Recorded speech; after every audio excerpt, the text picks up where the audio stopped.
마태복음 5장 7절부터 9절까지의 말씀 우리 다 함께 읽습니다. 시작. 긍휼히 여기는 자는 복이 있나니 그들이 긍휼히 여김을 받을 것이며 마음이 청결한 자는 복이 있나니 그들이 하나님을 볼 것이며 화평하게 하는 자는 복이 있나니 그들이 하나님의 아들이라 일컬음을 받을 것이며. 아멘. 다시 복음 앞에 12번째 시간, 하나님이 보입니다. 하나님이 보입니다 라는 제목으로 하나님 말씀 전하겠습니다. 하나님 보이시나요? 하나님이 보인다는 것은 우리 마음 깊은 곳에서 하나님이 느껴진다라는 것입니다. 영적인 눈이 열린 것이죠. 오늘 우리 이은경 집사님 대표기도 하실 때처럼 상황이 어려워서 힘든데 오히려 그때 기도하니까 하나님께서 훨씬 더 좋게 해주셨다. 더 많은 아이들이 왔고 더 좋은 여건에서 활동을 할 수 있었다. 이런 고백들인 거죠. 이게 믿음의 눈, 영적인 눈이 열리는 것입니다. 그때부터 하나님이 보이기 시작합니다. 예수님 믿지 않는 사람들은 제정신이 아니다 이렇게 생각할 수 있어요. 그런데 우리는 술 한 잔 안 마시잖아요. 항상 맑은 정신으로 또렷하게 하나님이 보이는 거예요. 나 자신도 변하고 내 주변 사람들이 계속 변하는 거예요. 이건 세상이 할 수 없어요. 공부 많이 한다고 무슨 인성교육 한다고 되는 일이 아니에요. 오직 성령의 역사로만 가능한 일이 우리의 삶에 실제로 이루어지는 거예요. 그러니까 하나님 앞에 더 집중할 수밖에 없는 거예요. 하나님을 알면 알수록, 하나님의 역사가 보이면 보일수록 세상 게 싫어진다니까요. 너무 가치가 없어요. 의미가 없어요. 그래서 점점 더 하나님 앞에 집중하며 내 삶 전체를 올려드리게 되는 거예요. 그러면요, 하나님은 더 깊이 우리에게 다가오십니다. 그리고 내가 너와 함께 있다 확실하게 보여주십니다. 오늘 예수님께서 이어서 세 가지를 더 말씀해 주세요. 긍휼히 여기는 자가 복이 있다. 하나님께 긍휼히 여김을 받을 것이다. 마음이 깨끗한 사람이 복이 있다. 하나님을 볼 것이다. 평화를 만드는 사람이 복이 있다. 하나님이 너 내 아들이야, 내 딸이야 이렇게 하나님의 자녀라고 불러주실 것이다. 세 가지를 말씀하십니다. 먼저 긍휼히 여기는 사람이 복이 있다라고 합니다. 이 긍휼이라는 건 히브리어로 헤세드입니다. 많이 들어보셨죠? 한결같은 사랑. 그러니까 불쌍히 여기고 동정심이 생기고 이 정도에서 그치는 게 아니에요. 긍휼이라는 것은 하나님의 사랑입니다. 변함없는 사랑이에요. 예수님께서 선한 사마리아인 이야기에서 긍휼이란 무엇인지 아주 구체적으로 보여주셨습니다. 예루살렘에서 여리고로 가던 사람이 있습니다. 제가 거기 걸어보니까요, 떼약볕에 진짜 죽을 것 같아요. 근데 거기는 가는 곳마다 바위 같은 게 있어가지고 그 뒤에 강도가 숨어 있으면 전혀 안 보여요.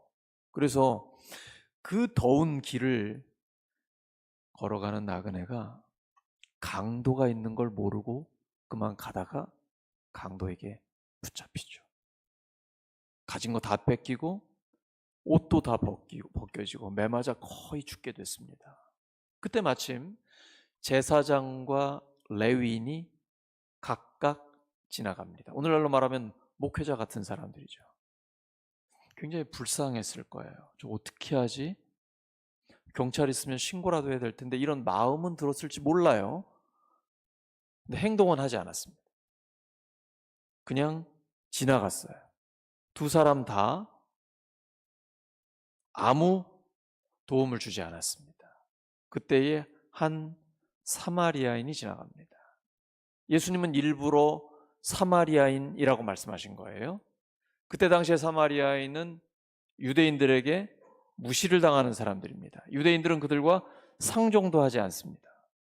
그런데 이 사마리아인이 강도 만난 사람을 보고 가서 상처에 기름을 붓고 포도주를 부어주고 치료를 해줍니다. 그리고 그것으로는 안 되니까 여관으로 데리고 가줘요. 그리고 간호를 해줍니다. 여관비를 다 내주고 주인에게 부탁을 하죠. 혹시 비용이 더 들면 내가 오는 길에 다 갚아주겠습니다. 이것이 긍휼입니다. 긍휼은 불쌍하다. 어떡하지? 진짜 많이 힘들겠다. 이상하게 저희 가족은 제가 이 말을 하면 진정성이 안 느껴진다고 그래요. 그래서 이게 행동으로 가야 돼요. 그러니까 되게 불쌍하네. 많이 힘들겠다. 여기서 그치는 건 긍휼이 아니에요. 긍휼은 선한 사마리아 사람처럼 실제적인 도움을 줘야 돼요. 이거는 자기 일을 제쳐놓고 자기 이익과는 관계없이 대상이 누구냐인가도 관계없어요. 그 사람의 신분을 따지지 않아요. 그냥 도움, 그 사람이 필요한 것만 보는 거예요. 그리고 아주 구체적으로 실제적으로 그 사람을 도와주는 것, 이것이 바로 긍휼입니다. 십자가 위에서 우리를 위해 대신 죽으신 예수님의 사랑, 이것이 완벽한 긍휼입니다. 하나님께서 우리의 죄를 씻어주시기 위해, 용서하시기 위해 예수님을 보내주셨고 예수님은 십자가에서 죽어주셨습니다. 이것이 바로 예수님께서 우리에게 보여주신 모범입니다. 행함이 없는 믿음은 그 자체가 죽은 것입니다. 긍휼이란 반드시 행동까지 가야 합니다. 긍휼은 그리스도인의 상징입니다. 최고의 긍휼은 무엇일까요?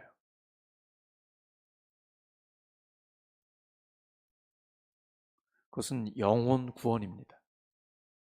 그 사람이 구원받지 못해서 이대로 죽으면 지옥 갈 텐데 그것 때문에 잠이 안 오고 기도할 때 눈물이 앞서고 정말 간절함으로 그를 위해 기도하게 되는 것, 이것이 진정한 긍휼입니다.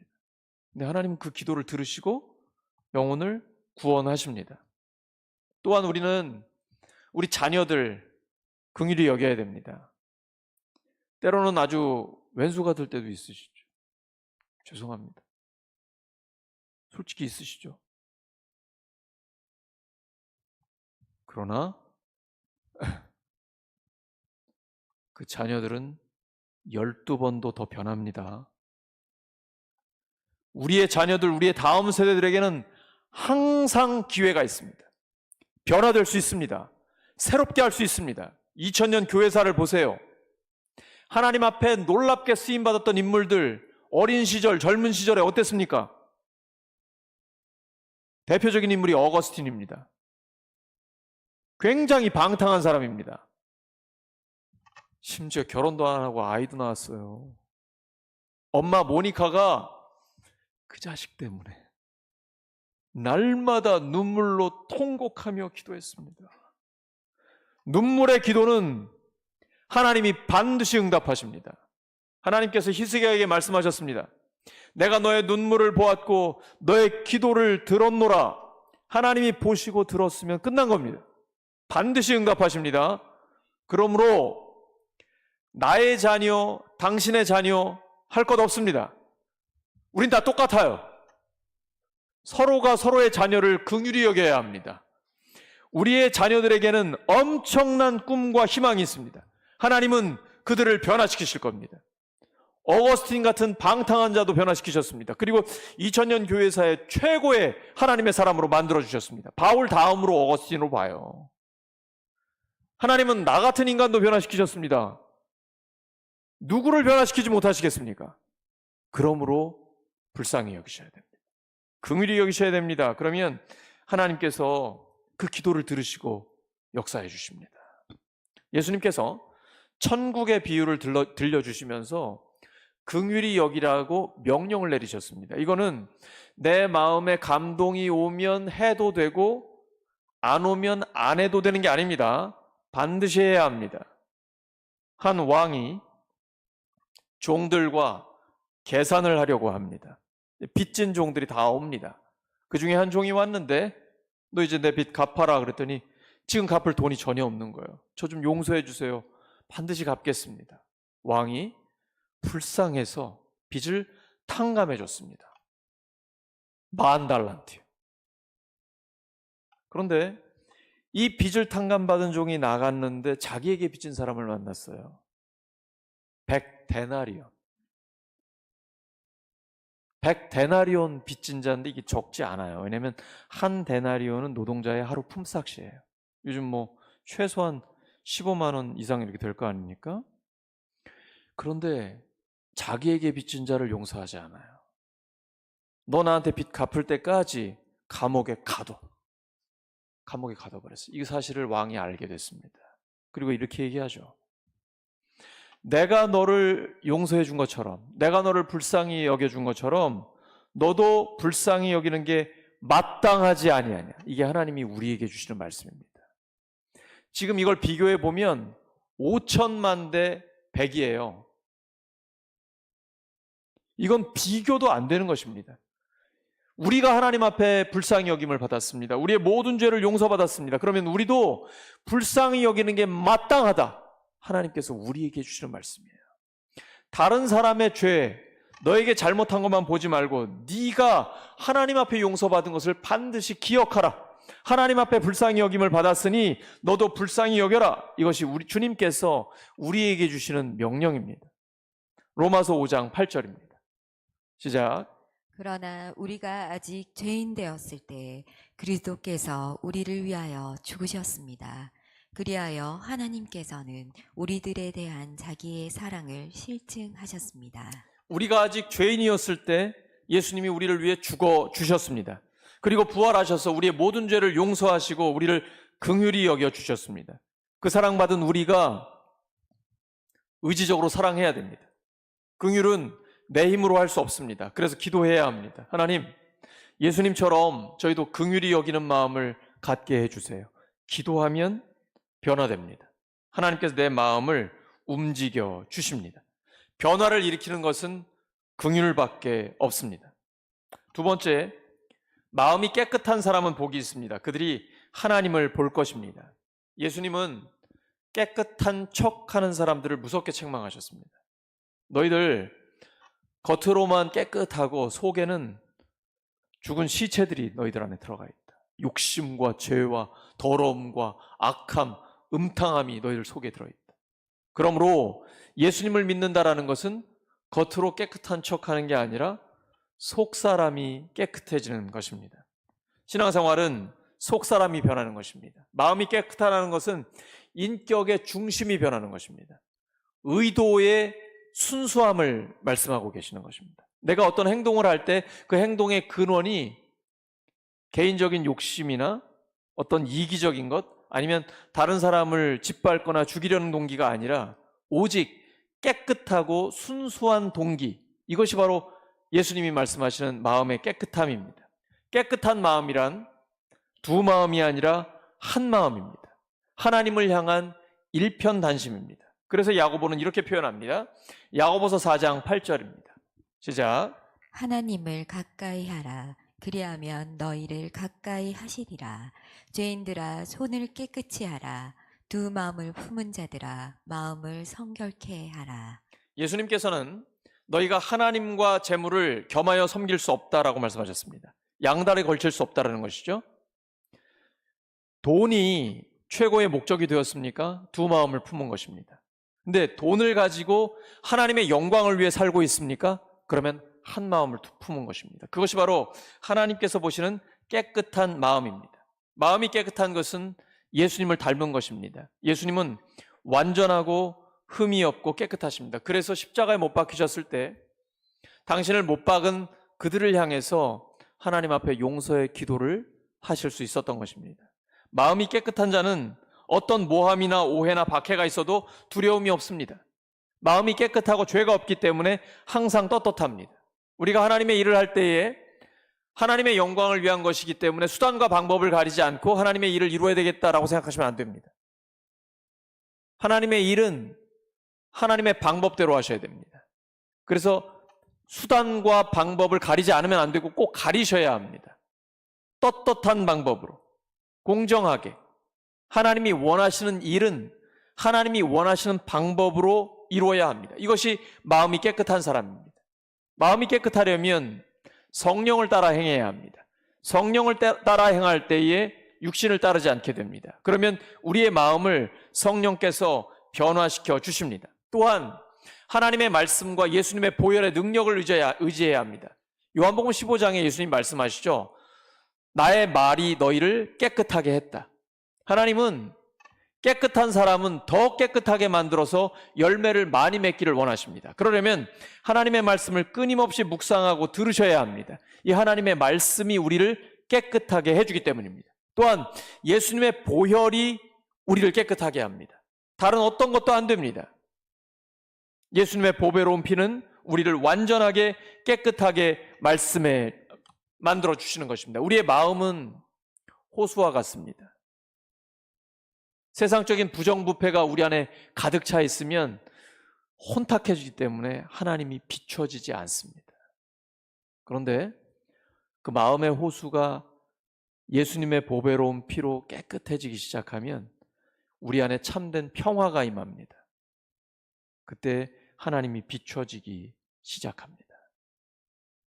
오직 주님의 능력만이 우리의 마음을 정결케 하십니다. 그래서 마음이 깨끗해지려면 계속해서 죄를 회개해야 합니다. 우리의 죄가 예수님의 십자가와 부활의 능력으로 완전히 깨끗함을 얻었습니다. 그런데 순간순간 우리가 죄를 지을 때에 주님 말씀대로 하나님 앞에 죄를 고백하면 다시 깨끗함을 얻게 됩니다. 요한일서 1장 9절이죠. 만일 우리가 우리 죄를 자백하면 그는 미쁘시고 의로우사 우리 죄를 사하시며 모든 불의에서 우리를 깨끗하게 하실 것이요.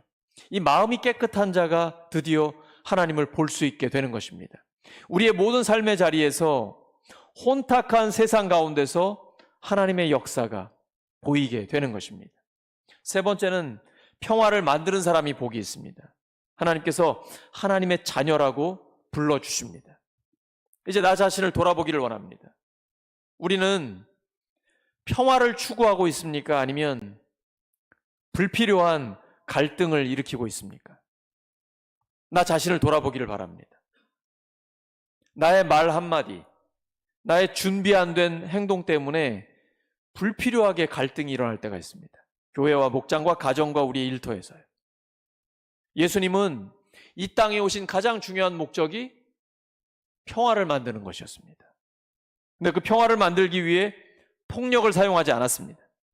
세상의 독재자들이나 정치 지도자들 중에는 전쟁을 통해 평화를 만들겠다라는 말도 안 되는 명분을 내세웁니다. 예수님은 참된 평화를 이루기 위해 폭력을 사용하신 것이 아니라 자기 자신을 희생하셨습니다. 생명을 내어주셨습니다. 예수님의 십자가를 통해 하나님과 우리가 참된 평화를 얻었고 우리가 이웃들과 온전한 평화를 이루었습니다. 평화는 세 가지입니다. 하나님과 나, 이웃과 나, 그리고 나 자신과의 평화입니다. 이 참된 평화는 그리스도의 십자가 그리고 부활의 능력으로만 가능합니다.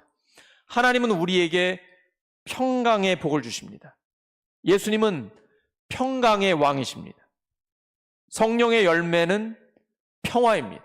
삼위일체 하나님이 역사하시면 그곳에는 평화가 임하게 되는 것입니다.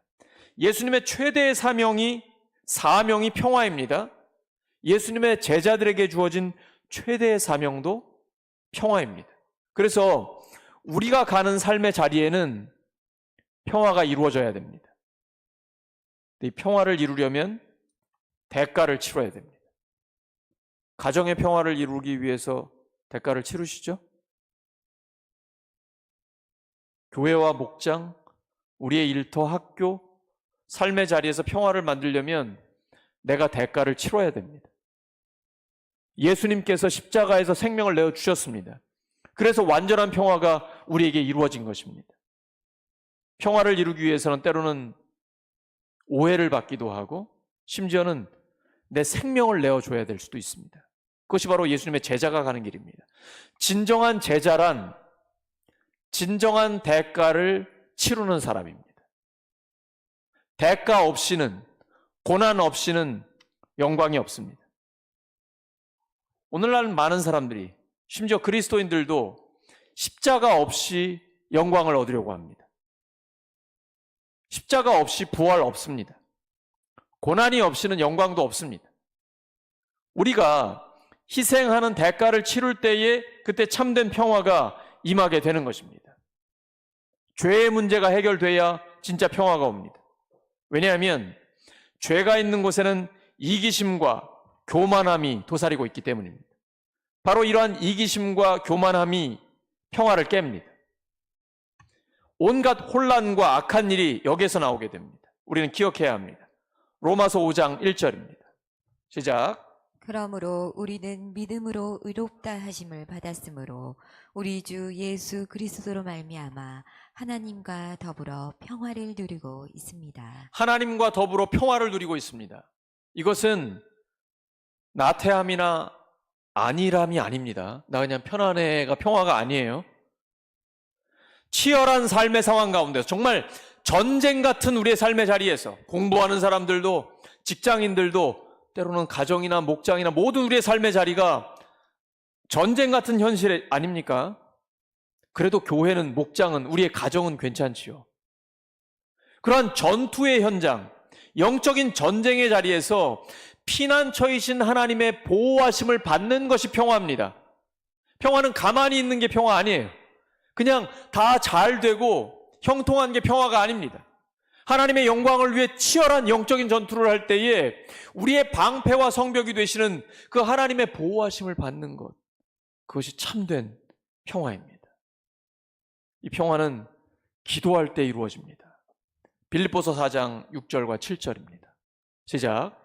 아무것도 염려하지 말고 오직 모든 일에 기도와 간구로 너희 구할 것을 감사함으로 하나님께 아뢰라. 그리하면 모든 지각에 뛰어난 하나님의 평강이 그리스도 예수 안에서 너희 마음과 생각을 지키시리라. 아멘. 기도하면 하나님의 평강이 우리의 마음과 생각을 지켜줍니다. 하나님과의 평화를 누린 사람만이 평화를 만들 수 있습니다. 내가 먼저 하나님의 평화를 누려야 합니다. 그래야 다른 사람들도 평화롭게 만들 수가 있습니다. 그래서 사람들을 화해시키기를 원하십니까? 사람을 만나기 전에 하나님을 먼저 만나셔야 합니다. 눈 뜨면 하나님의 말씀을 묵상하고 기도부터 하셔야 합니다. 사람을 만나기 전에 반드시 하나님을 먼저 만나시기 바랍니다.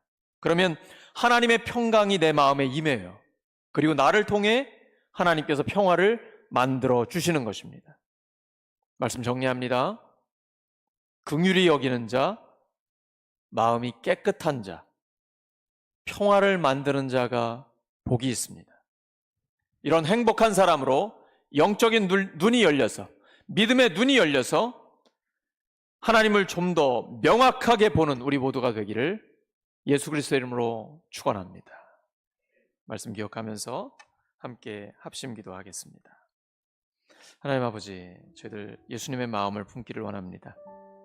먼저 긍휼히 여김을 받은 저희들이 긍휼히 여기기를 원합니다.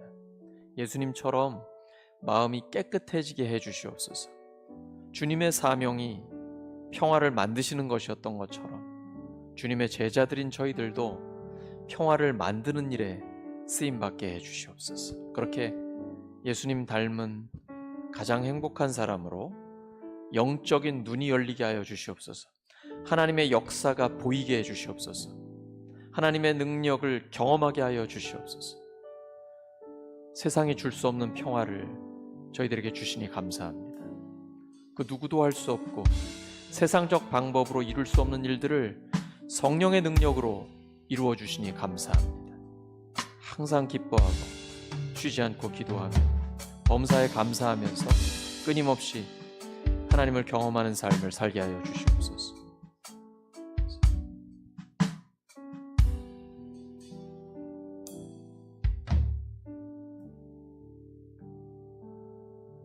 감사드리며 예수 그리스도의 이름으로 기도드립니다.